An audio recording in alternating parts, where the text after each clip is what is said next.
ለሁለት ዓመታት ጊዜ ተቋርጦ የነበረው የጣና ፎረም መካሄድ ጀመረ። ከሁለት ዓመታት መቋረጥ በኋላ የሚካሄደው የጣና ፎረም ምንድነው?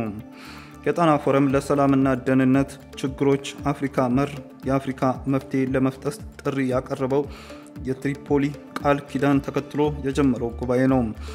በአዲስ አበባ ዩኒቨርሲቲ ስር በሚገኘው የሰላም ደህንነት ጥናት ተቋም እንዲሁም በአፍሪካ ታዋቂ መሪዎች አነሳሽነት የተመሰረተው ፎረም ዓላማው በአህጉሪቱ የጸጥታ ጉዳዮች ላይ መሪዎች ውሳኔ ሰጪዎችና ባለሙያዎች እንዲመካከሩ ሐሳብ እንዲለዋወጡ ልዩ መድረክ መፍጠር ነው።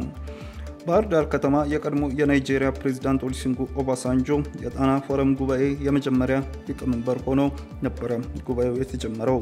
ከሁለት ዓመታት መቋረጥ በኋላ 11ኛው የፎረም ጉባኤ አርብ ጥቅምት 11 ቀን 2018 ዓ.ም ከዓመታት በኋላ በባህር ዳር ከተማ ተጀምሯል። ከፍተኛ የደህንነት ጉባኤ የሆነው የጣና ፎረም በአዲስ አበባ ዩኒቨርሲቲ የሰላምና ደህንነት ጥናት ተቋም የሚዘጋጅ ነው። ጉባኤው ዓመታዊ ሲሆን ገለልተኛ በሆነ መድረክ የአፍሪካ መሪዎችን ከተለያዩ ባለድርሻዎች ጋር የአህጉሪቱን ሰላምና ደህንነት ችግሮችን በተመለከተ እንዲወያዩና ሐሳብ እንዲለዋወጡ መድረክ ይሆናል።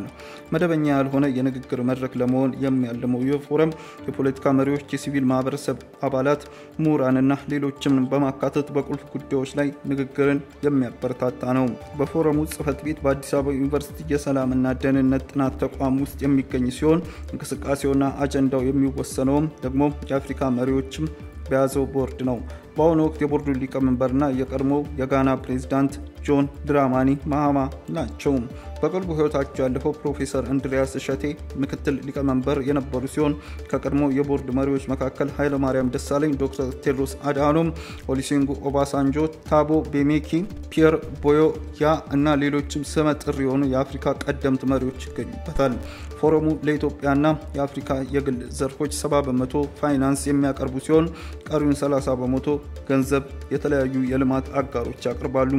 ጣና ፎረም ስሙን ጉባኤውን በመታስተናገደው በባህር ዳር ከተማ ውስጥ የሚገኙ የኢትዮጵያ ትልቁ ከሆነው ሐይቅ የወሰደው ሲሆን የመጀመሪያው ጉባኤ በወር ሚያዝያ 2014 ዓ.ም ነበር የተስተናገደው።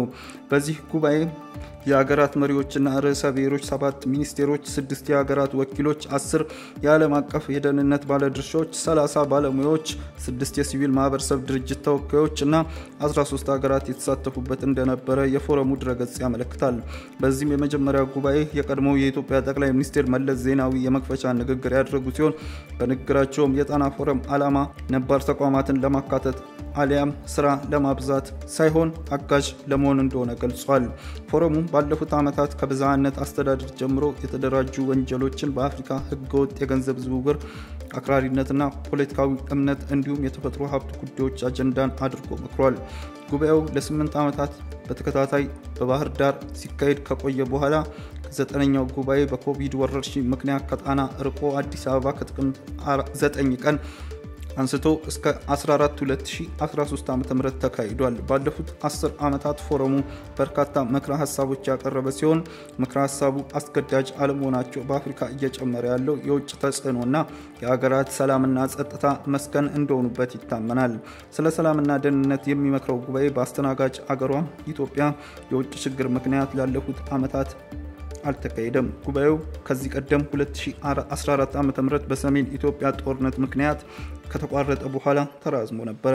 ፎረሙ ከ3 ዓመታት በፊት በ2015 ዓ.ም በባህር ዳር ሲካሄድ አሁን ከተቀናቃኞች ጋር ጦርነት ውስጥ የገቡት የሱዳን መሪ አብዱል ፈታህ አልቡርሃንን ጨምሮ በርካታ መሪዎች ተገኝተውበታል። በ2016 ዓ.ም 11ኛው ጉባኤን ለማካሄድ ቀን ከቆረጠ በኋላ በዋናነት በአማራ ክልል እየተካሄደ ባለው ግጭት ምክንያት በተጋጋሚ ተራዝሟል። በ2016 ዓ.ም ፎረሙ ባልተጠበቁ ሁኔታዎች ምክንያት መራዘሙን አስተናጋጆቹ አስታውቀው የነበረ ሲሆን ዘንድሮ የተመራው ጉባኤ ግጭቱ ሳይረግብ እየተካሄደ ነው። የዘንድሮ 11ኛው የጣና ፎረም አፍሪካ በተለዋዋጭ የዓለም ስርዓት ውስጥ በሚል መሪ ቃል ለ3 ቀናት እንደሚቆይ አዘጋጆቹ አስታውቀዋል። ውድ ተመልካቾቻችን በዕለታዊው የዛሬ ውሎ ፕሮግራማችን ይዘንላችሁ የቀረብናቸው ዋና መረጃዎች እነዚህ ነበሩ። ከፕሮግራም ጋር አብሬያችሁ ቆይታ ያደረኩት እኔ አብዲስ አደፋር ነበርኩ። ከሌሎች የኬሎ ሚዲያ ፕሮግራሞች ጋር መልካም ቆይታ።